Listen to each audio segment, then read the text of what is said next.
Assalamualaikum warahmatullahi wabarakatuh. Balik lagi dengan saya Lintang Jenur Ramadita di mata kuliah Pendidikan Kewarganegaraan. Nah, di sini saya pertemuan pertama kita akan membahas tentang pengantar pendidikan kewarganegaraan. Nah, pendidikan kewarganegaraan yang dimaksud untuk membentuk peserta didik atau kalian memiliki manusia yang memiliki sikap rasa kebangsaan, cinta tanah air. Nah, ini sesuai dengan Undang-Undang Nomor 20 Tahun 2003. Jadi diharapkan kalian belajar kewarganegaraan itu kalian bisa memiliki rasa kebangsaan atau nasionalisme dan harus cinta tanah air kalian sendiri yaitu Indonesia.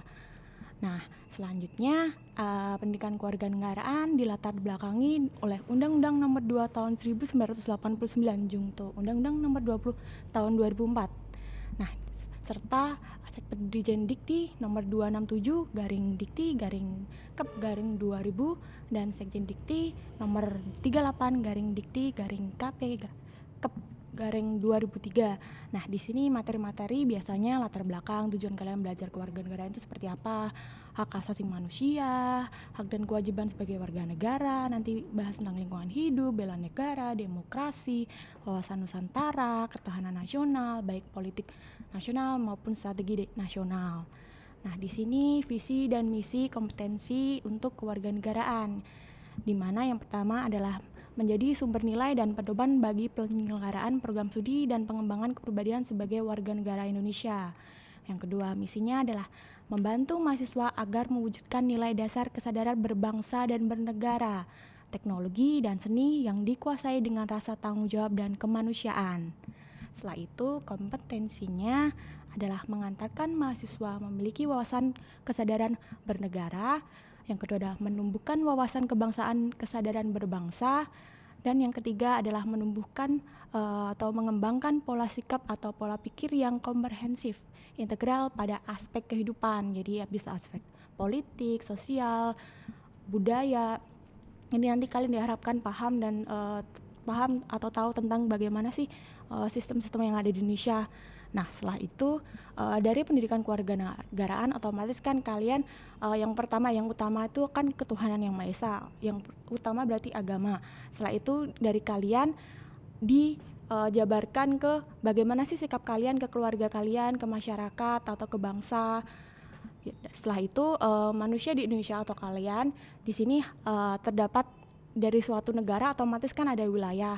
Nah, wilayah di sekitar kalian itu pasti atau di negara kalian itu berdirinya suatu negara itu udah ditentukan, udah dijabarkan harus apa, ada apanya, ada rakyatnya, ada negaranya, ada wilayahnya, ada pemerintah yang berdaulat. Nah, di sini pasti ada dari segi geografi, sumber daya alamnya, lingkungan hidupnya, wawasannya seperti apa. Jadi nanti kita bahas tentang itu yang ada di materi-materi setelahnya. Setelah itu kita kan mengenal sistem Pancasila. Jadi Pancasila itu kan sebagai pedoman kita. Jadi bagaimana sih kalian menerapkan Pancasila dalam kehidupan pribadi kalian. Nah, setelah itu kalian diharapkan bisa bela negara dan politik strategi nasional kita tuh seperti apa, pertahanan nasional di Indonesia itu seperti apa. Nah, nanti kita bahas tentang itu di materi-materi kuliah di kewarganegaraan. Nah, setelah itu latar belakang nih. Nah, latar belakangnya diharapkan kalian kalau udah kuliah terus kalian belajar tentang Pancasila, kewarganegaraan di lain materi-materi yang kalian tempuh selama kuliah, otomatis diharapkan di era sekarang, di era global, kalian tuh mengetahui atau keterampilan-keterampilan apa aja sih yang bisa kalian dapatkan, yaitu computing, analis, statis, atau manajemen, atau komunikasi. Jadi kan kalau kalian telah mendapatkan materi-materi yang ada, otomatis kan kalian harus dituntut untuk bagaimana sih komunikasi yang benar di era kerja atau era global yang sekarang. Nah, bagaimana sih kalian mengatur manajemennya, sistem pekerjaan atau sistem sekarang kalau kalian sekarang sekolah, berarti kalian harus sistem bagaimana kalian mengurus materi satu dengan materi yang lain, bagaimana kalian harus mengerjakan tugas-tugas kuliah dari satu yang lain, pasti kan berbeda dengan banyaknya materi-materi yang ada sekarang. Nah, setelah itu kalian juga ada sistem analisnya, bagaimana kalian menganalisis suatu kasus atau suatu permasalahan. Nah, yang kedua selain pengetahuan dan keterampilan, otomatis kan harus ada attitude atau perilaku, di mana kalian diharapkan bisa memiliki perilaku yang kepemimpinan atau leadership. Nah, kalau udah leadership, otomatis kalian harus adanya teamwork atau kerjasama. Nah, bagaimana sih kalian kerjasama satu orang dengan orang lain? Gak mungkin kalian kerja individu, pasti kan juga memerlukan bantuan orang lain atau orang lain. Otomatis kalian juga harus dinilai dari sistem perilaku juga, attitude kalian. Nah, yang ketiga adalah mampu kerja lintas budaya. Jadi semisal kalian dapat amanah untuk kerja di luar negeri, otomatis kan kalian juga membawa nama Indonesia. Nah, dari itu kalian juga harus bisa menyesuaikan. Jadi budaya sini dengan budaya yang sana otomatis kan berbeda. Jadi bagaimana kalian mampu kerja atas lintas budaya. Nah, yang terakhir adalah kepribadian. Nah, di sini kenal dari sifat pekerjaan. Jadi terlatih dalam etika bekerja. Jadi kalian udah terlatih dalam bagaimana nih cara menempatkan diri. Nah, selanjutnya adalah paham globalisasi. Di era sekarang kan nggak mungkin kan kalian masih nggak sesuai dengan teknologi yang ada. Jadi atau tidak sesuai dengan struktur standar yang ada. Jadi otomatis kalian kan juga harus paham atau tahu tentang era sekarang atau era globalisasi sekarang. Nah, terakhir kalian juga harus tentu sifatnya fleksibel, jadi nggak boleh istilahnya tuh nggak boleh semisal kalian maunya A ya jangan A terus, otomatis kan kalian juga harus bisa menempatkan diri di mana berada. Harus misal kalian harus sedikit mengurangi atau tidak sesuai dengan itu, kalian harus putar otak, kalian harus fleksibel dengan apapun atau masalah trouble yang ada. Nah, di sini setelah itu persyaratan menghadapi globalisasi itu otomatis kan ada persyaratan kerja itu kerja sesuai kurikulum dari UNESCO atau kurikulum nasional nih saya bagi. Kalau dari UNESCO atau pengetahuan dan keterampilannya itu learning to know. Jadi bagaimana sih kalian tahu. Nah, kalau kurikulum nasional berarti kan mata kuliahnya itu keilmuan dan keterampilan. Jadi dalam kurikulum sekolahku kalian sistem basicnya kan masih keilmuan karena masih ada textbook dari buku, jadi dan dari keterampilan, jadi nggak melulu harus ke buku terus, jadi harus secara istilahnya tuh kalian kerja di lapangan, keterampilan kalian gimana di lapangan. Nah, setelah itu selain adanya learning to know, jadi ada learning to do. Jadi apa sih yang keterampilan apa, yang keahlian apa yang kalian bisa dapatkan atau kalian dalam sesuatu produk atau bidang. Jadi misal kalian ada materi skripsi atau materi ujian di lapangan, otomatis kalian kan harus ada bentuknya apa, atau proposal, atau bentuknya misal kalian ada suatu produk makanan atau minuman, jadi ada bentuknya, ada produknya secara langsung, jadi udah ada hasilnya. Nah, yang kedua adalah perilaku atau learning to be. Nah, di mana mata kuliahnya perilaku berkarya. Otomatis karya apa yang kalian hasilkan hampir sama dengan yang tadi, keterampilan sama pengetahuannya tadi. Nah, yang terakhir setelah itu yang kurikulum nasional tuh ada materi pengembangan kepribadian. Jadi nggak melulu bagaimana sih kalian cara melakukannya, jadi harus selain itu kalian juga ada kepribadian kalian itu seperti apa kalian masih bersifatnya masih kaku, atau kalian nggak fleksibel, atau kalian harus pokoknya harus sesuai apa yang kamu mau. Kan sekarang kan nggak mungkin dengan kondisi sekarang itu, jadi harus menyesuaikan apa yang ada. Nah, setelah itu adalah mengenal sifat pekerjaan atau learning to live together, yaitu mata kuliah berkehidupan bermasyarakat. Nah, kalau kalian udah tahu nih pengetahuan kalian, keterampilan kalian, perilaku kalian bagaimana, otomatis kalian harus mengenal sifat pekerjaan yang semisal ke depannya kalian di bidang pekerjaan, otomatis kalian bisa tahu nih bagaimana sih sistem pekerjaan di suatu organisasi, atau kalian berbeda mungkin kalau kalian bikin suatu usaha sendiri, jadi kalian bisa mengaturnya. Kalau kalian ikut orang, otomatis kan kalian tuh harus tahu bagaimana nih sistem dari perusahaan tersebut atau organisasi tersebut. Nah, jadi kalian bisa menyesuaikan dengan lingkungan yang ada. Nah, di sini setelah adanya itu tadi, otomatis kan kalau kalian belajar kewarganegaraan, yang pertama adalah pengantarnya, otomatis kan latar belakang serta visi misi mata kuliah, otomatis kalian tahu tadi apa aja yang ada di pelajaran kita selama 1 semester nanti. Jadi sini ada sejarah pendidikan kewarganegaraan, atau gimana sih kewarganegaraan di Indonesia, pendidikan kewarganegaraan di Indonesia, atau jati diri manusia Indonesia yang atau manusia yang Pancasila. Jadi intinya tuh kewarganegaraan itu hampir sama dengan Pancasila, cuma ada item-item tertentu yang nggak ada di Pancasila. Kalau Pancasila kan bagaimana kalian menerapkan sistem Pancasila ke kehidupan sehari-hari. Kalau kewarganegaraan lebih spesifik ke bagaimana hak dan kewajiban kalian, masalah-masalah apa sih yang timbul bisa dengan adanya kewarganegaraan, masalah-masalah apa sih tentang demokrasi, tentang pemerintahan yang baik itu seperti apa, hubungan Indonesia dengan negara lain itu seperti apa. Dan setelah itu kita kan otomatis, kalau namanya aja kewarganegaraan, berarti hak dan kewajiban kita sebagai warga negara itu seperti apa yang kita dapat dari pemerintah. Terus hak asasi manusia, bagaimana sih sejarah HAM di Indonesia, bagaimana sejarah HAM di dunia, masalah-masalah apa yang timbul tentang HAM. Setelah itu di sini sedikit saya membahas tentang sejarah pendidikan kewarganegaraan, yaitu di USA 1970 tentang Theory of Americanization, yaitu menyangkut masalah kewarganegaraan dengan hak dan kewajiban pemerintahan negara. Nah, setelah itu masa modern dipakai untuk membina agar warga negara cinta tanah air dan siap berkorban untuk bangsa dan negaranya. Nah, intinya kewarganegaraan itu bagaimana sih kalian sebagai warga negara bisa mencintai negara kalian, bisa rela berkorban untuk negara dan bangsa kalian, bukan kalian malah menghina atau tidak melakukan apa yang seharusnya kalian lakukan, tapi malah kalian langgar undang-undang apa yang kalian langgar. Jadi intinya itu kalian sebagai warga negara itu harus saling tolong menolong lah, sesuai dengan Pancasila juga. Jadi sila-sila, setiap sila kan pasti ada maknanya, setiap sila ada apa sih yang harus kita lakukan untuk kita umat beragama. Ada sila pertama, bagaimana sih kita sistem berdemokrasi, ada sila keempat. Jadi kalian tahu nih, paham nih, jadi apa yang harus kalian lakukan setelah kalian diharapkan setelah kalian belajar kewarganegaraan atau kalian mengerti kewarganegaraan, kalian bisa memiliki rasa cinta tanah air yang lebih atau nasionalisme yang lebih, tapi yang jangan berlebihan, cuma seenggaknya kalian sesuai dengan aturan-aturan yang berlaku. Setelah itu,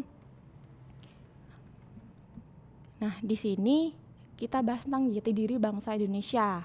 Nah, di sini diharapkan kalian atau manusia itu memiliki tujuan hidup.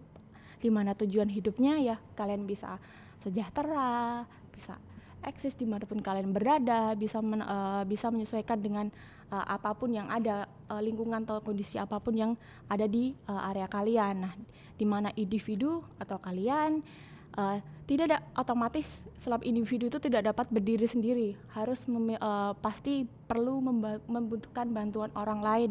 Jadi kalian tidak sebagai individu yang monodualis, di mana kalian kalau monodualis kan nggak bisa, sebagai manusia itu kalian tuh individualis jatuhnya nanti kalau monodualis itu. Nah, setelah itu kalian juga memerlukan individu yang paling terdekat itu otomatis keluarga kalian. Jadi kalian, keluarga, lingkungan, habis itu khalayak umum atau orang banyak. Nah, di sini setelah itu dari keluarga, setelah individu otomatis kan keluarga. Nah, dari apa sih yang ingin dicapai, tujuan apa sih yang ingin dicapai, otomatis kan yang pertama adalah reproduksi, yang kedua adalah seksual, yang ketiga ada ekonomi, yang keempat adalah sosialis, dan yang terakhir adalah kontrol. Bagaimana sih kalian dari segi ekonomi, dari segi sosialnya, dari segi kalian mengontrol bagaimana posisi kalian, individu kalian. Nah, setelah itu masyarakat. Dan masyarakat dilihat dari jumlah perannya dan kedudukan kalian. Nah, di mana agar tercapainya tujuan dan harus mampu menghadapi suatu masalah. Jadi nggak mungkin kan setelah hidup tuh nggak ada masalah yang ada timbul ya. Diharapkan kalian mampu menghadapi masalah yang timbul di khalayak umum atau di khalayak sekitar kamu. Jadi adanya integritas, adanya adaptasi lingkungan, adanya memegang teguh tujuan hidup kalian, dan harus sesuai dengan adat istiadat atau harus melestarikan adat yang ada. Jadi karena kita kan banyak suku, budaya, bahasa, jadi otomatis kan kita harus menjaganya, harus melestarikannya. Malah nggak harus, malah jatuhnya kan banyak ada yang Contohnya kita diberi berkat banyak suku budaya, malah kita telantarkan, nggak kita kembangin. Justru itu dari kewarganegaraan atau kita belajar kewarganegaraan, otomatis kan dari kamu atau kita bisa memegang teguh tujuan kita tuh apa. Jadi menjadikan Indonesia yang lebih baik lagi. Terus kamu atau tujuan hidup kamu menjadikan hidup kamu ke depan lebih bermanfaat lagi, berguna lagi. Sama juga dengan melestarikan adat istiadat. Jadi menjadikan adat istiadat atau nilai adat atau suku budaya kita tuh lebih baik lagi. Jadi kita bisa mengeksplor lebih. Nah, setelah itu kita langsung ke cara kita berpikir integralistik, di mana berpikir yang didasari pada kehayatan atau kodrat yang saling ketergantungan antara manusia dengan manusia yang lain, dengan alam juga. Jadi kita berpikir gak melulu untuk individu ya, jadi kita berpikir untuk kita sendiri, untuk hubungan kita dengan orang lain, dan hubungan kita dengan lingkungan kita. Nah, setelah itu berpikir yang fundamental, yaitu bertolak dari a priori bahwa tugas hidup manusia adalah untuk memberi. Memberi itu banyak, jadi bisa memberi ilmu pengetahuan kita, memberi apa yang kita punya, tapi itu harus sesuai dengan kemampuan kita. Nah, di sini pemikiran kesisteman, di mana dalam suatu lingkungan nih, contohnya saya contohkan sebagai A, B, C, D. Nah, itu memiliki ada tujuan. Dari tujuan itu nanti kita dari semua A, B, C, D ini otomatis kan berbeda-beda nih komponen-komponennya, dia perilakunya. Jadi adanya sistem atau suatu kesatuan usaha yang terdiri dari bagian komponen yang saling keterkaitan satu sama lain, berusaha mencapai suatu tujuan dalam lingkungan yang kompleks. Jadi semua orang ini atau A, B, C, D ini mempunyai satu tujuan yang sama walaupun dia berbeda-beda. Nah, otomatis kan mencakup unsur apa aja sih yang ada? Yang pertama adalah terdiri dari bagian atau suatu komponen. Dan yang kedua adalah bagian-bagian tersebut merupakan satu keseluruhan yang bulat, yang utuh. Jadi tujuannya itu utuh dan saling keterkaitan dan saling ketergantungan. Jadi antara satu orang dengan orang lain itu otomatis saling bergantung. Nah, di sini adalah otomatis selain ketergantungan, ada keterikatan, otomatis ada saling menunjang satu sama lain. Jadi semisal apa yang ada di si A mungkin bisa tidak ada si A bisa direkap si B, atau bagi pula itu C dan D. Jadi kekurangan kelebihannya itu saling melengkapi. Nah, yang ketiga adalah punya satu tujuan. Jadi keempat orang tersebut A, B, C, D itu mempunyai satu tujuan dalam suatu kegiatan. Nah, yang keempat adalah bersifat terbuka dan pada umumnya bersifat terbuka. Jadi intinya si A, B, C, D ini saling terbuka satu sama lain, sehingga adanya interaksi dengan lingkungan yang ada. Jadi nggak mungkin kan suatu wilayah atau suatu pekerjaan otomatis kan di suatu tempat atau lingkungan yang berbeda dengan biasa yang kalian kerjakan. Otomatis kan kalau ada orang lain harusnya kan saling ketergantungan nih, saling berhubungan atau saling tolong menolong. Otomatis kan kalian berinteraksi itu harus sifatnya terbuka. Apa ada masalah itu kalian harus bicarakan satu sama lain. Nah, di sini saya akan bahas sedikit tentang warga negara. Nah, apa sih warga negara? Warga negara adalah anggota negara atau citizen. Nah, di sini kaula negara atau wilayah jajahan, semi warga negara atau subjek atau negara kerajaan. Jadi kan zaman dulu kan masih ada nih, atau sekarang juga masih ada negara kerajaan. Nah, di sini adanya tata hukum modern, yaitu negara ada karena adanya warga negara dan penduduknya. Nah, adanya suatu negara otomatis kan adanya suatu penduduk, harus ada penduduknya, harus ada wilayahnya, harus ada pemerintahan yang berdaulat. Nah, di sini setelah itu adanya asas kewarganegaraan. Apa sih asas kewarganegaraan itu? Nah, di sini intinya adalah pedoman dasar bagi suatu negara untuk menentukan siapa yang akan menjadi warga negaranya. Jadi bisa dari segi kelahiran, adanya ius soli dan ius sangius, dari segi perkawinan, Dari segi perkawinan juga ada kesatuan hukum, ada persamaan derajat. Nah, di sini asas kewarganegaraan dari segi kelahiran yaitu ius soli, yaitu ditentukan di mana tempat atau negara ia dilahirkan. Jadi ini semisal kalian warga negara Indonesia otomatis. Berarti kalian lahir di Indonesia, otomatis kalian menganut sistem ius soli. Jadi tempat negara yang kamu lahir. Nah, di sini adanya ius sanguius, yaitu berdasarkan hubungan darah atau keturunan.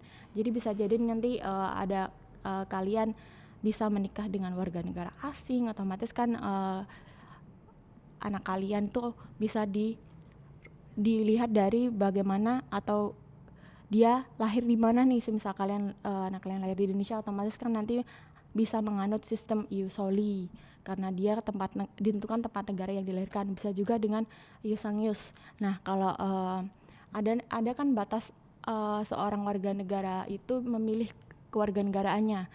Nanti bisa setelah umur 17 atau 21 tahun itu nanti kalian bisa memilih kewarganegaraan kalian. Jadi semisal saya orang Indonesia dan nanti suami saya orang luar WNA, otomatis kan nanti keturunan saya harus memilih kewarganegara apa. Nah, sebelum umur 17 sampai 21 tahun itu harus memilih kewarganegara apa yang dia pilih. Jadi sebelum itu bisa memiliki 2 kewarganegaraan ganda. Nah, di sini dari segi kelahiran juga mengakibatkan bipartit dan apartit. Jadi bisa dilihat dari keturunan orang tua dari pihak ayah dan pihak ibu. Nah, di sini nantinya pastikan dari asas kewarganegaraan ada masalah-masalah timbul. Jadi bagaimana sih penyelesaiannya? Ada hak opsi dan hak deduksi atau penggandaan.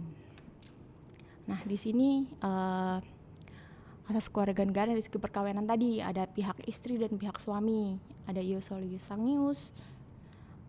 Nah, di sini ada kewarganegaraan. Di sini setiap warga negara atau negara berkewajiban melindungi orang tersebut.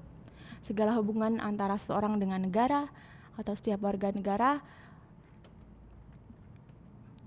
juga harus saling mengerti tugasnya. Nah, di sini keluarga negara Indonesia berdasarkan asas ius sanguius. Jadi selain dilihat dari ius soli, kita juga menganut ius sanguius. Nah, di sini keluarga negara menurut Undang-Undang Nomor 62 Tahun 1958 menganut sistem ius sanguius. Namun juga berdasarkan bisa melalui ius sanguius sesuai dengan Undang-Undang Nomor 3 Tahun 1946, di mana untuk menampung order dan yang tinggal di Indonesia sebelum proklamasi kemerdekaan. Jadi ini sih sebelum proklamasi kemerdekaan memakai ius soli karena dulu kan masih adanya penjajahan baik Belanda maupun Jepang. Nah, di sini cara memperoleh kewarganegaraan bisa dari kelahiran, pengangkatan, karena dikabulkannya suatu permohonan, atau karena pewarganegaraan, perkawinan, atau turut mengikuti ayah atau ibu mereka. Nah, di sini yang terakhir adalah karena pernyataan. Nah, setelah itu adanya hak dan kewajiban. Nah, apa sih hak dan kewajiban? Otomatis kalau ada hak, harus ada kewajiban harus kita berikan. Nah, hak adalah kuasa untuk menerima atau melakukan sesuatu yang semestinya diterima atau dilakukan oleh pihak tertentu dan tidak didapat oleh pihak lain manapun, di mana prinsipnya adalah dituntut secara paksa. Nah, hak biasanya sebagai warga negara juga ada haknya nih. Hak apa sih? Terus apa sih harus kita terima oleh negara? Nah, setelah adanya hak, otomatis kan ada kewajiban nih, ada wajib apa sih yang harus kita berikan, yaitu beban untuk memberikan atau membiarkan sesuatu yang semestinya diberikan atau melalui pihak-pihak tertentu tidak dapat diberikan oleh pihak lain manapun, pada prinsipnya dapat dituntut secara paksa dan oleh orang yang berkepentingan, dalam hal ini adalah negara. Nah, di sini hak warga negara apa sih? Nah, otomatis kalian mendapatkan pekerjaan, kehidupan yang layak sesuai dengan pasal 27 ayat 2 Undang-Undang 1945 dan ikut serta dalam upaya pembelaan negara pasal 27 ayat 3 dan adanya penambahan pasal-pasal yang bersifat teknik tentang hak-hak warga negara. Biasanya pasal 28A sampai 28J. Nah, di sini sedikit tentang pengantar dari kewarganegaraan. Nanti di pertemuan selanjutnya saya akan membahas atau mereview tentang Pancasila. Nah, bagi kalian yang ingin bertanya materi-materi yang dirasa kurang jelas tentang pengantar kewarganegaraan, kalian bisa tulis di komen LMS, nanti ada sistemnya. Kalau enggak, kalian bisa memakai di Classroom seperti biasa di forum. Jadi nanti setiap kalian mengakses sesuai jadwalnya, nanti kalian bisa kalau misalnya ada yang tahu, kalian harus tanya ke saya melalui bisa lewat LMS atau lewat Google Classroom seperti biasa di forum. Nah, cukup sekian pengantar kewarganegaraan di semester genap. Wassalamualaikum warahmatullahi wabarakatuh.